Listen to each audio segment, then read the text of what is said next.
फातिमा की रानी माँ, प्रभु यीशु की माँ, आसरा तू ही है माँ।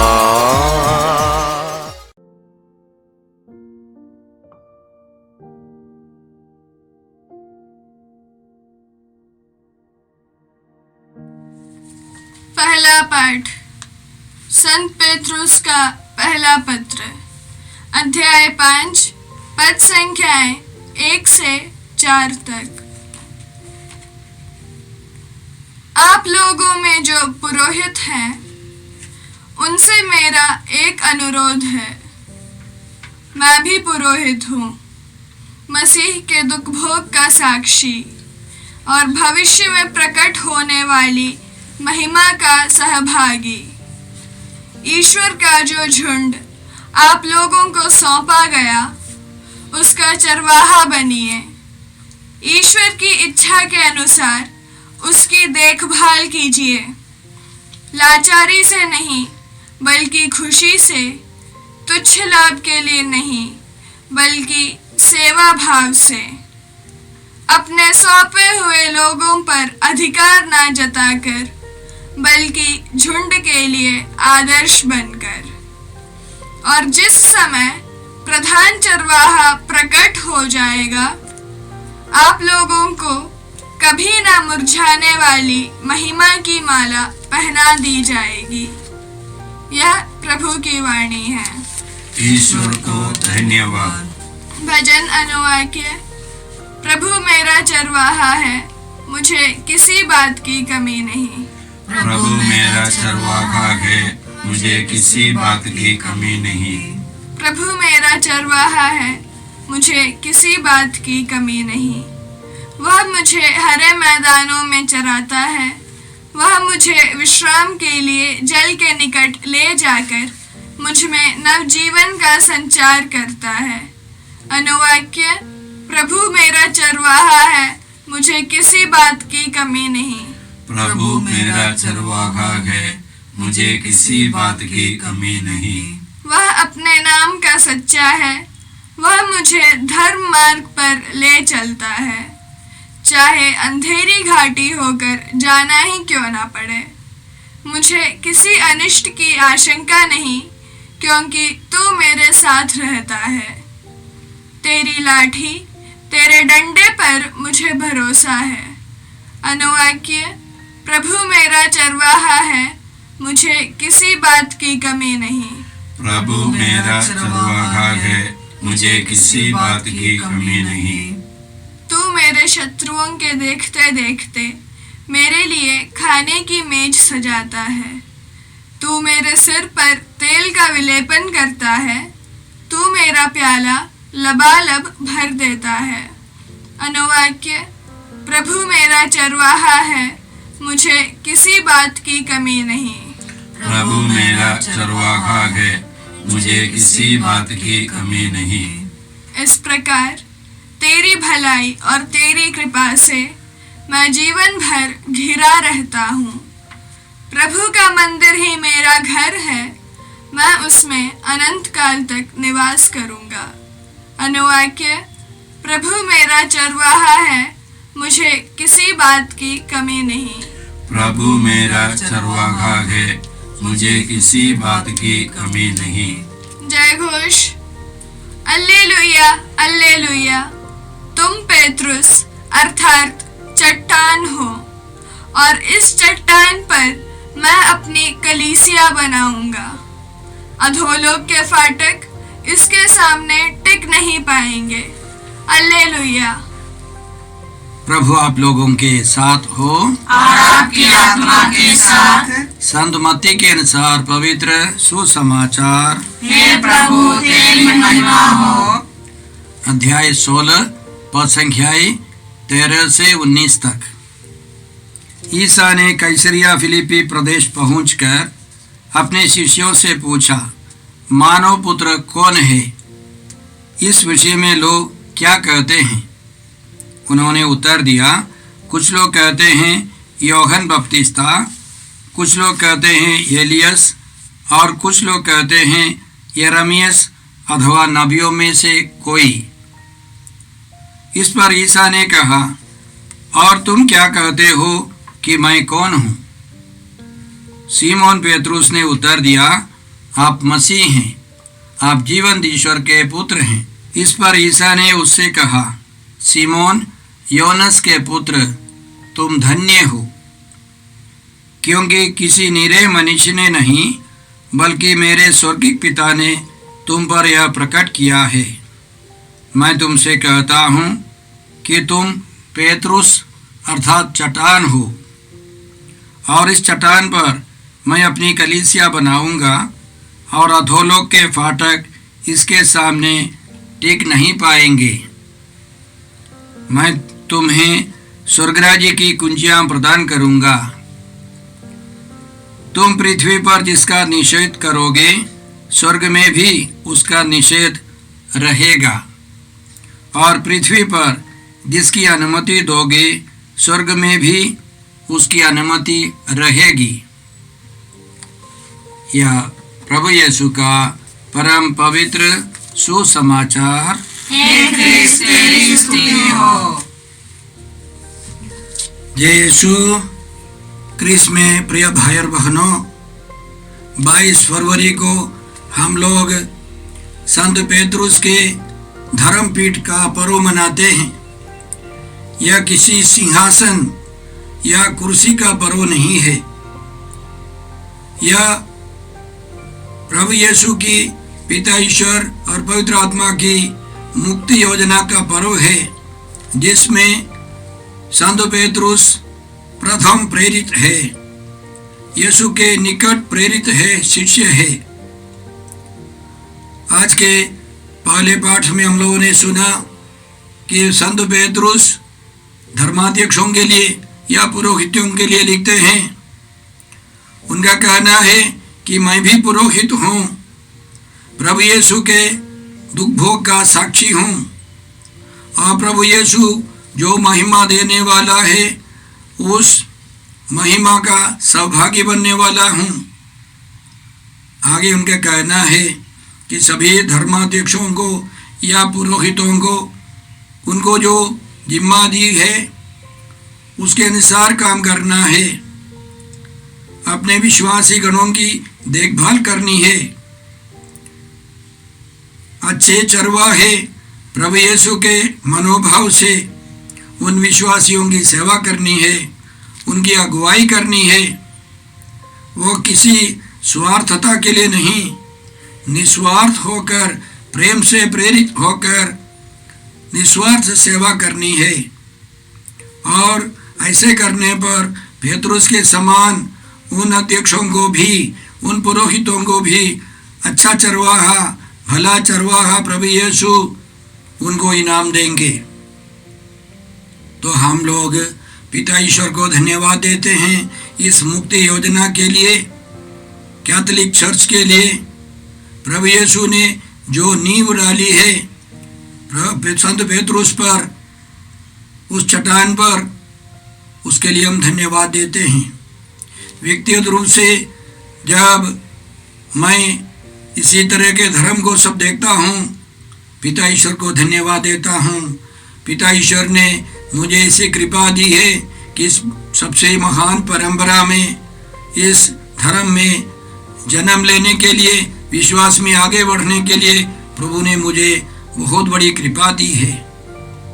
इसी तरह करोड़ों को यह कृपा मिली है। हम याद रखें, इतनी पुरानी, इतनी ठोस परंपरा कहीं पर भी नहीं है। इसलिए हम विश्वासी धन्यवाद दें।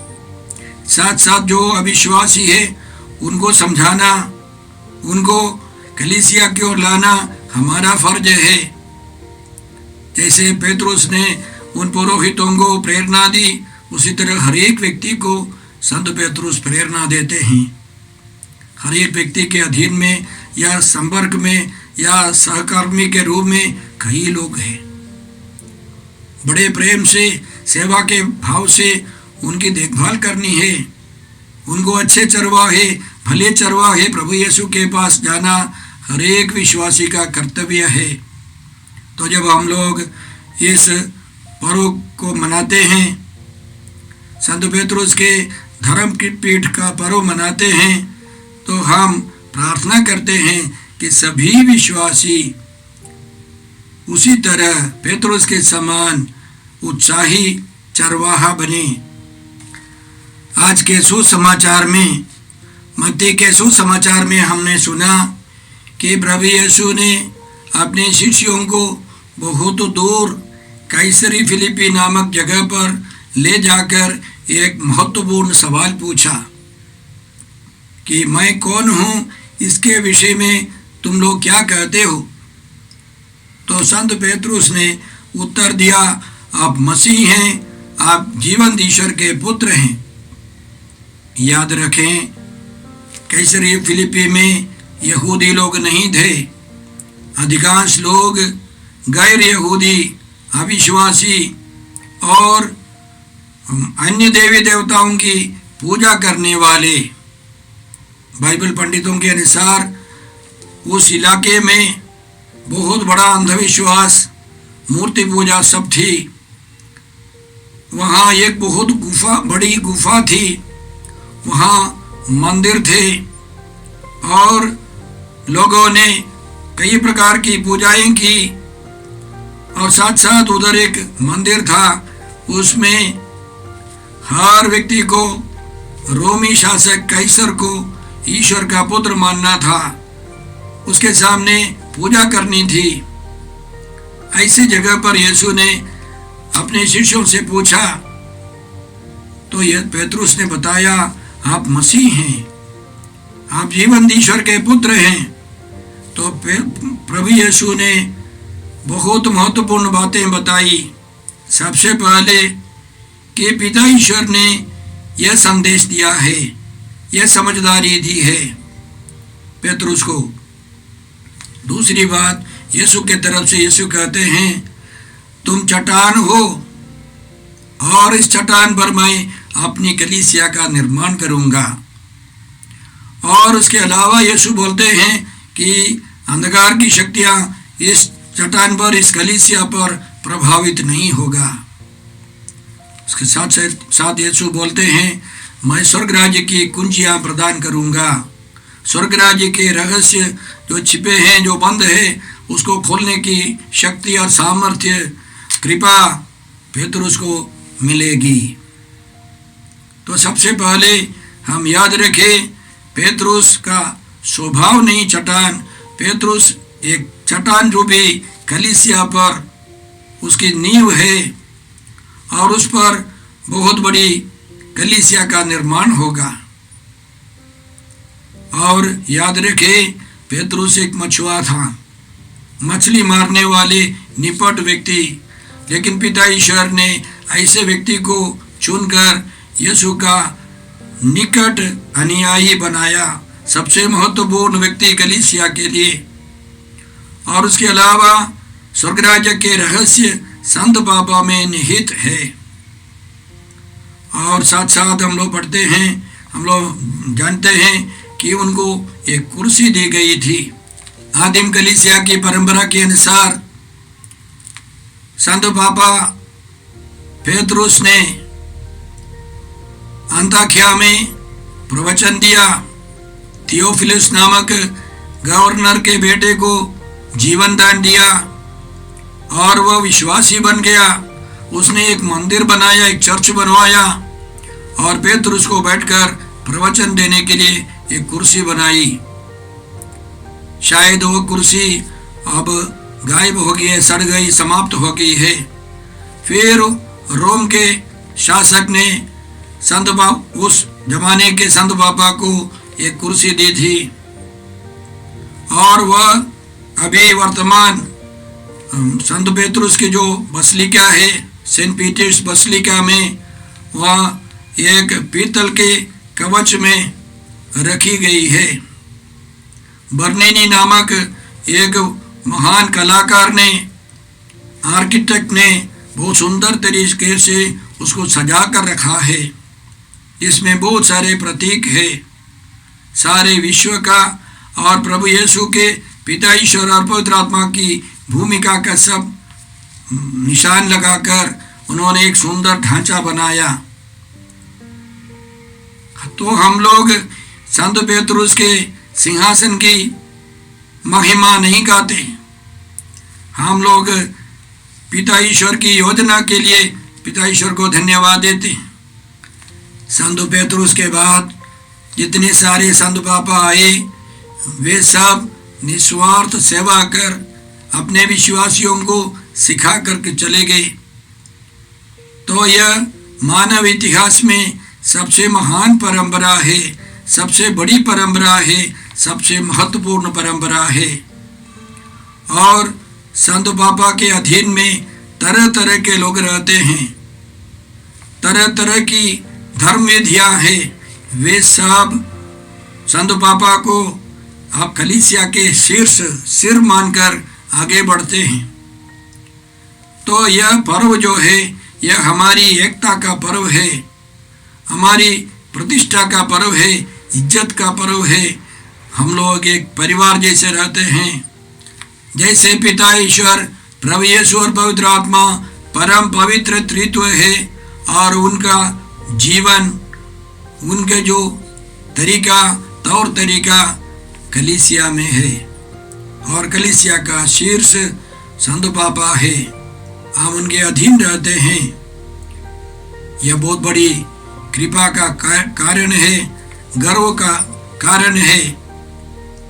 जैसे हम लोग इस महान योजना को याद कर धन्यवाद देंगे तो हम लोग प्रार्थना करते हैं कलीसिया के बाहर जितने सारे यीशु भक्त है, यीशु विश्वासी है, वे सब संत पापा के अधीन आए, संत पापा के धर्म पीठ के अधीन आ जाए। और जो बाहर के लोग हैं वे भी हमारे इस महासभा में पहुंच जाए, शामिल हो जाए। हम प्रार्थना करें। हे पिता ईश्वर, हे प्रभु यीशु, हे पवित्र आत्मा ईश्वर, हम तुझे धन्यवाद देते हैं पवित्र कलीसिया के लिए। संत पेतरुस के धर्म पीठ के पर्व के अवसर पर हम प्रार्थना करते हैं कि कलीसिया में सब व्यक्ति प्रेम से, आनंद से, शांति से रह सके और अन्य सभी लोग इस कलीसिया के अंतर्गत आ जाए। हम ये प्रार्थना करते हैं प्रभु क्रिस्त के द्वारा। हमारे प्रभु यीशु क्रिस्त की कृपा, ईश्वर का प्रेम तथा पवित्र आत्मा का साहचर्य आप सबों को प्राप्त हो। आमीन। जय यीशु क्रिस्त में प्रिय भाई और बहनों, प्रभु यीशु ने हमें आदेश दिया है संसार के कोने कोने में जाकर सारी सृष्टि को सुसमाचार सुनाओ। सुसमाचार सुनने के लिए और सुनाने के लिए एक अच्छा मौका है। आप कृपया इस चैनल का सब्सक्राइब करें, लाइक करें, शेयर करें, बेल आइकन दबाएं ताकि यहाँ की नई वीडियोस की सूचना आपको मिलती रहेगी। साथ साथ आप दूसरों को भी प्रेरणा दें इसका सब्सक्राइब करने के लिए। याद रखें, कल के मिसा के दैनिक पाठ और उस पर टिप्पणियाँ आज ही दोपहर के बाद हम लोग अपलोड करते हैं। कृपया आज ही उसको सुनकर कल की तैयारी करें। प्रभु यीशु आपको और आपके परिवार को 100 गुनी आशीष देंगे। जय यीशु।